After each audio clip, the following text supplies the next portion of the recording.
Bueno, señores, tengo vía telefónica a Óscar Salcedo, vía WhatsApp. Esto es el show de la Mega. Recuerden que los jueves hacemos A la Greña, un programa en donde hablamos de alguien interesante.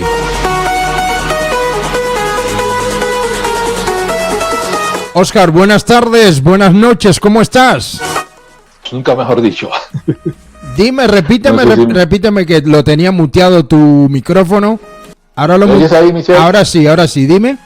Ahí, digo, yo te dije que yo estoy como Dios, como dicen aquí en España. Como Dios. Como Dios. Tremendo, entonces estás. Mejor de ahí, imposible. Imposible. ¿De quién hablamos hoy, Óscar? Bueno, hoy tenemos un personaje poderoso, potente. Creo que me estoy saliendo cortado en la imagen, pero claro, es que más lejos no me puedo poner, Michelle. No, tranquilo, estás bien ahí. Sí, estoy bien, vale. Hoy vamos a hablar lo que no te han contado de Jesús. Aquello que son cosas que suenan por ahí, pero que hoy la vamos a hilar para que tú las veas ordenaditas. Esa es la palabra. Lo que no te han contado de Jesús, porque claro, qué mejor que hoy, que se celebra estos días de muerte y resurrección de Jesús, bueno, lo que sería su nacimiento, más que la muerte no, lo que sería su nacimiento en estos días de la Navidad, y que el turrón, el vino, la fiesta nos hace olvidar de lo que realmente significa la Navidad. Así que vamos a hablar de Jesús. De Jesús, qué bien. En estas fechas es bueno, y todo el año también, pero qué bueno que tengamos en mente, ¿no? Una fecha que se cuestiona el día de su nacimiento. ¿Podemos empezar por ahí? Sí, puede ser. Mucha gente, hay polémica con eso. Porque la realidad es que no se sabe exactamente qué día nació. Por una serie de tradiciones y por una serie de concilios y de decisiones de la Iglesia en su momento, la Iglesia Católica básicamente, se decidió que el 25 de diciembre era una fecha apropiada, y que por una serie de cuestiones de esa época, pues que se había considerado que era la época donde Jesús había nacido. Pero finalmente hay muchos exégetas, ya sabes, los exégetas son los grandes conocedores de los temas bíblicos, que dicen que posiblemente fue en marzo, por una serie de fenómenos que aparecen en la Biblia, que yo no tengo ni idea de eso y que no lo vamos a referir aquí, pero que lo que importa aquí es que nos da igual qué día nació. Lo que importa es que se eligió una fecha para conmemorar su nacimiento, y que a partir de ahí se han ido creando rituales que a todos nos agradan, porque aunque seas ateo, te viene muy bien que de repente te digan tienes un par de días libres para tomarte las fiestas, ¿sabes? Viene esto con el día de su nacimiento, tiene también polémica en lo que es su nombre, ¿no? También hay problemas con el nombre, ¿no? La gente cuestiona también el verdadero nombre. Uno le llaman Yeshua, otro Jesús. Si hablamos del Padre, hay un montón de nombres, ¿no? Para referirse al Creador. Sí, bueno, sí, pero es normal eso. Date cuenta que el nombre de Jesús viene de... Jesús hablaba originariamente arameo. Eso ya se sabe por una serie de escritos y de cosas que hay de esa época, que era su idioma originario. Luego está claro que el arameo tiene similitudes con los idiomas de semitas del que hablaban en esa época los pueblos judíos, pero cada uno es como lo de los vascos aquí, ¿no? Sabes que antiguamente pues los de Guipúzcoa, los de Bilbao, los de Pamplona, los de Navarra, lo que sea, hablaban parecidos, pero que tenían diferencias. Entonces pasa eso. Y por supuesto también pasa que en la tradición judía pues es Yeshua, porque es la forma en la que los judíos lo traducen. En la que los judíos se dirigen a Jesús, y luego están las traducciones que se han hecho en las que se le da pues una aproximación a lo que es el castellano, como Jesús. A mí me hizo mucho gracia hace poco que veía un tipo que decía, yo lo que no entiendo es cómo es que en la Biblia aparecen nombres como José, como Juan, como Pedro, decía el tío. En Medio Oriente. Si eran judíos, digo yo, ¿cómo lo hacen judíos si es que han traducido los nombres? Es tremendo, tremendo. Con estas cosas hay muchos debates y tengo uno por aquí, por ejemplo, sobre su estado civil. Se cuestiona también si estuvo o no casado. Ese es de los más peliagudos, porque según las normas judías, claro, y Jesús, primero hay que entender que era judío, y eso es muy importante. Lo segundo que hay que entender es que era rabino, porque en algunos textos ahí, algunos de los maestros de la ley le llaman rabino, le llaman a Jesús, y de hecho hay textos en los que aparece en la sinagoga. Bueno, él era un rabino, era un hombre de la ley, y entonces en esa época se considera que una persona a la edad de Jesús ya tenía que haber estado casado por la tradición judía, ¿sabes? Ya. Y ahí es donde hay esos debates que yo no tengo ni idea, porque ahí no voy a entrar, que dicen que si Jesús estaba casado, que si no, bueno, en fin. No se ha demostrado nada y tal como lo refieren los apóstoles, parece que no estaba casado. Ya. Desde luego, si hubiese estado casado, yo creo que algo habría aparecido en la Biblia, porque por ejemplo en el caso de Pedro, sí que se habla de la suegra de Pedro, ¿sabes? O sea que ahí ya se determina que Pedro estaba casado. Ya. Jesús hablaba siempre en parábola, o casi siempre, y sí. Me acuerdo de cuando él dijo que mi padre y mis hermanos son aquellos que hacen la voluntad de mi padre, ¿no? Algo así. Entonces... Sí, bueno, ese es un texto muy polémico. Él dijo, le habían dicho que su familia o algo así, que estaba ahí y tal, que le llamaba a su madre también. Y él vino a decir que mi padre y mi madre, pues es que se haga la voluntad de Dios, ¿no? La voluntad de Dios, y de alguna manera esa es mi familia. De ahí viene la pregunta que te quiero hacer.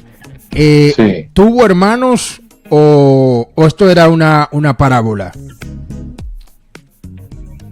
Yo personalmente creo que sí que tuvo hermanos. Se dice que Santiago definitivamente era hermano de él. Y en los textos y cuando hay algunos capítulos de la Biblia, yo no soy entendido en la Biblia, yo leo la Biblia pero tampoco soy un entendido, pero hay algunos capítulos en los que, por ejemplo, cuando no fue recibido en su pueblo, en Belén, o no sé si fue en Belén o en Nazaret, uno de los dos, que se dice que no, ni su familia le comprendió, y también hay otros textos donde se habla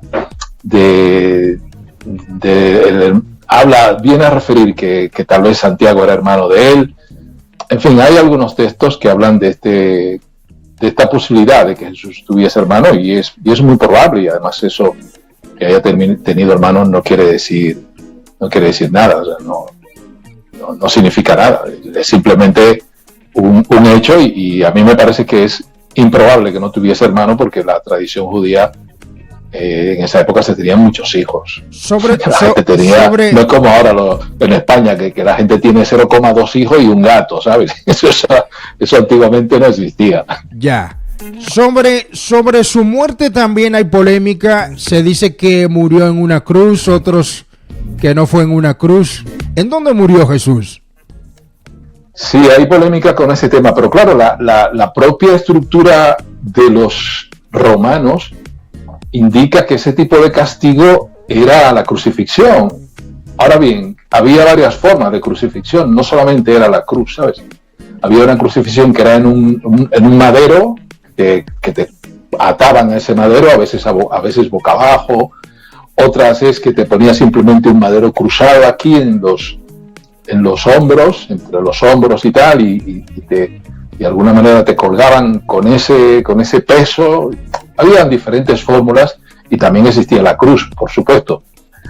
Lo que pasa es que la cruz es un símbolo muy bonito y muy poderoso, y yo creo que se utilizó ese símbolo también por decisión. A veces hay un aspecto político detrás de las decisiones, y en el caso, acuérdate que Constantino está de alguna manera envuelto en este origen del cristianismo, y ya los romanos también tenían algunas símbolos que parecían la cruz o que representaban la cruz.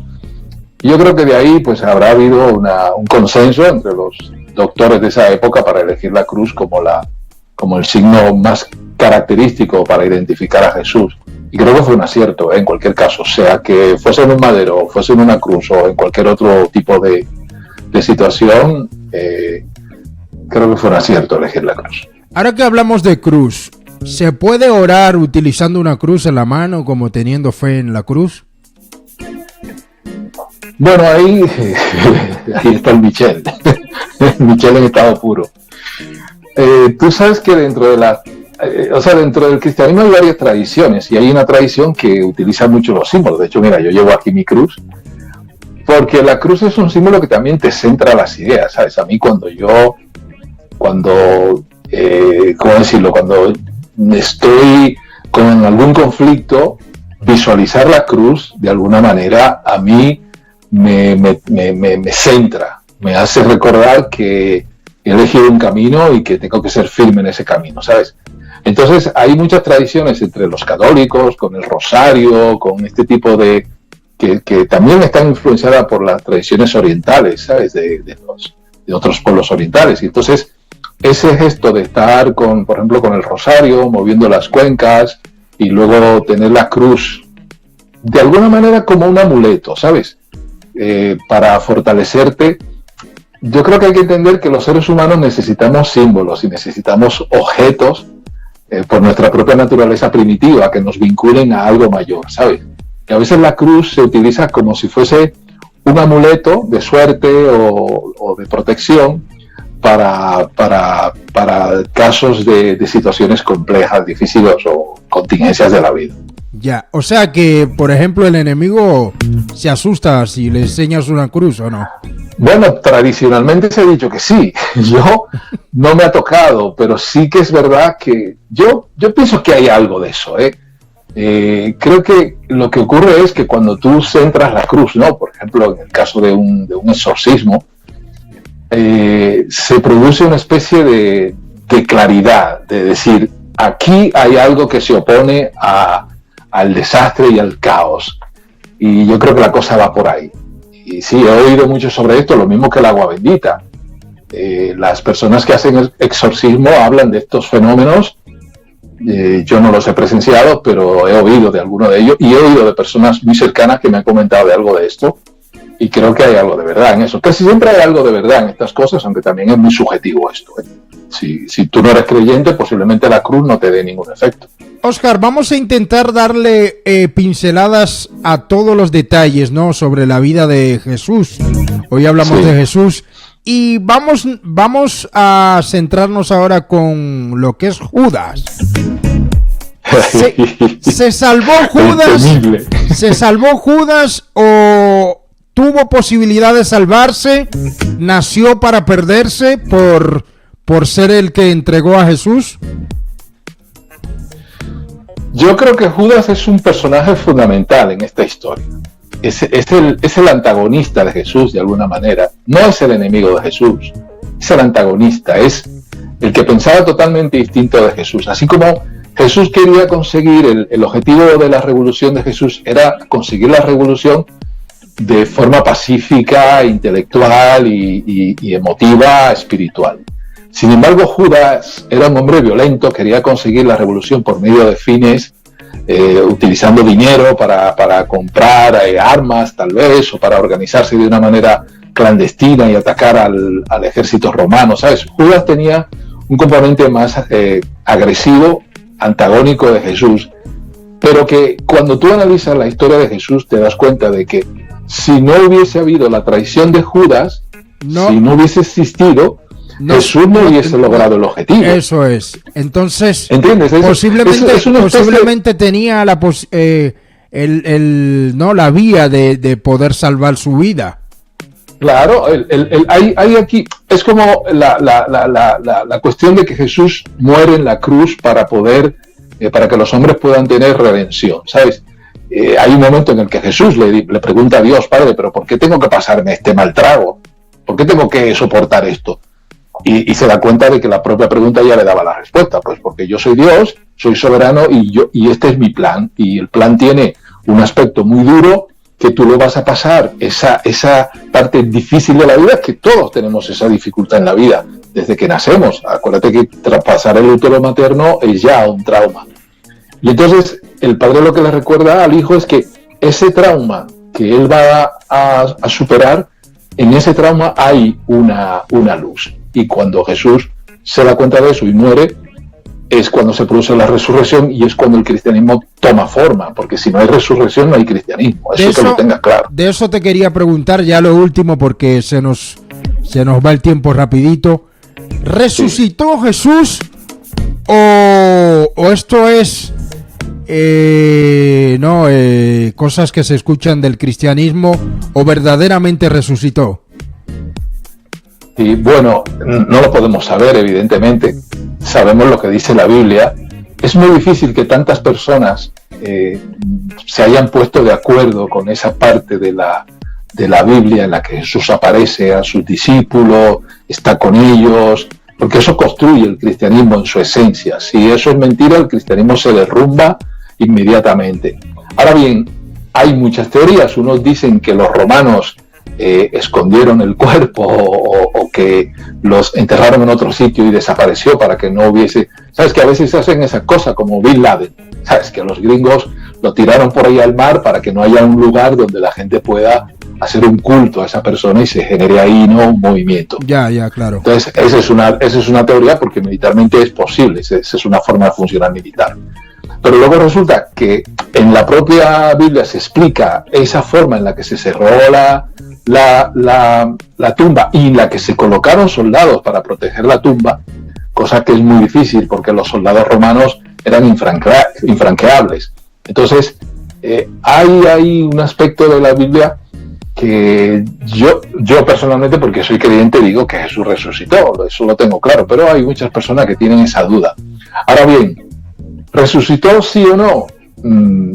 Yo diría que a mí ahora mismo me da igual si resucitó o no, porque la influencia de él y el hecho de que en la Biblia él constantemente recuerda que va a resucitar y que ese hecho se va a producir, evidentemente yo de Jesús me fío el 100%, de Jesús, no de lo que se haya escrito, ¿sabes?, sino de la influencia que me provoca Jesús para saber que, como él decía, conocerás la verdad y la verdad te hará libre, y eso está clarísimo, con lo cual yo creo que lo mismo que si Jesús nació en no sé qué fecha, me da igual, porque lo que me importa es que celebro el día en el que ese acontecimiento sucedió, que es el hombre más influyente de todos los tiempos, ¿eh?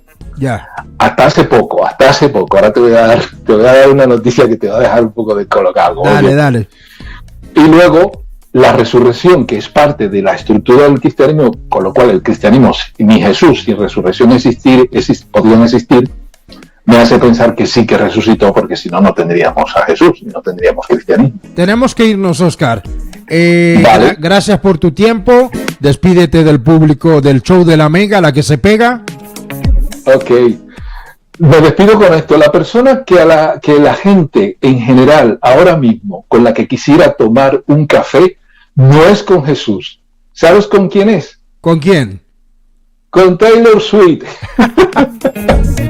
No me digas eso. Así han cambiado los tiempos, así que con eso me despido. Los tiempos han cambiado, hay que cambiar el chip.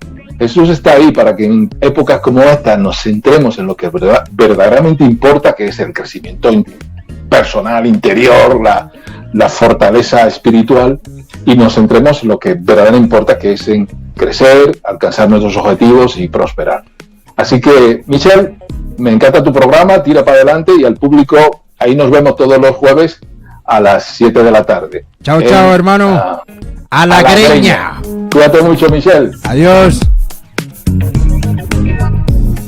Bueno, ese fue Óscar Salcedo y esto es A la Greña. Recuerda, los jueves a las 7 de la tarde por la Mega, la que se pega. A ustedes sigan escuchando buena música. Una actividad en vivo con nombre así señalado. Una multitud, varón. Varón, por una multitud.